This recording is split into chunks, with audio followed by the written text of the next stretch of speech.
Section 4 of the Voting Rights Act was unconstitutional. Section 1. Roberts unfairly targeted Section 4 for repeal because he ideologically disagreed with it. He did not readily decide that Section 4 was unconstitutional because he had a biased opinion. Our argument dates back to the Reagan administration, where young John Roberts constantly raged against the VRA. The repeal of Section 4 is the fulfillment of a 20-year mission by Roberts to undermine voters' rights.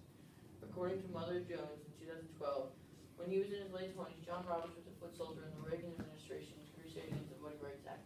Now, as the Chief Justice of the Supreme Court, he will help determine whether a key part of the law survives as a constitutional challenge. Memos that Roberts wrote as a lawyer in President Reagan's Justice Department during the 1980s show that he was deeply involved in the efforts to curtail the effectiveness of the Voting Rights Act. Roberts' history suggests that a crucial part of the Voting Rights Act may not survive the rematch. Shelby County offers Roberts an opportunity to complete a mission he began 3 decades ago.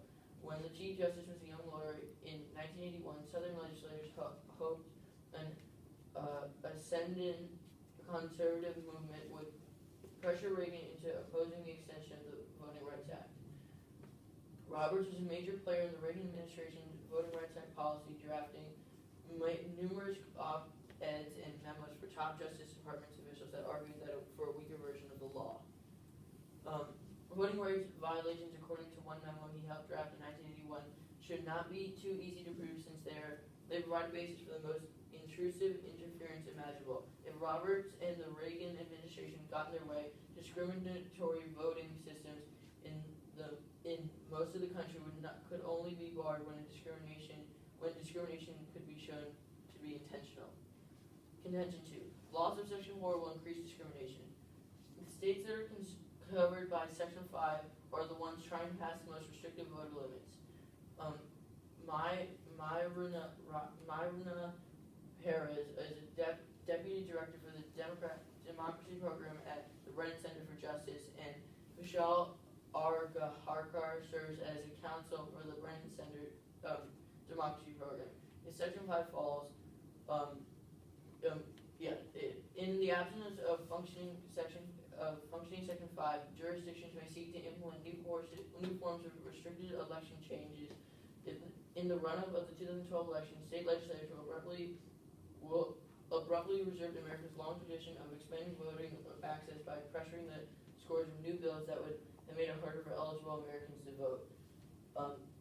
These new laws, which included voter identification requirements, cutbacks to early voting, restrictions on community-based registration drives, were adopted in 19 states.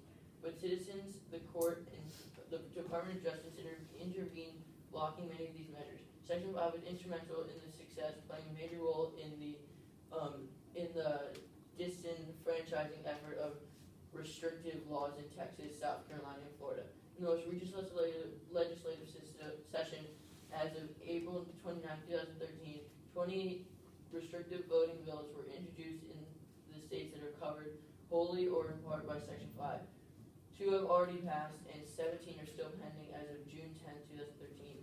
The bills introduced include, for example, a strict photo identification requirement in Virginia, restrictions on early voting and same-day registration in North Carolina, and South Carolina bill requiring documentary proof of citizenship to register to vote. Section 5 would require a detailed examination of these laws. Without it, any restrictive legislation, even if it was discriminatory, could be implemented unless or until litigant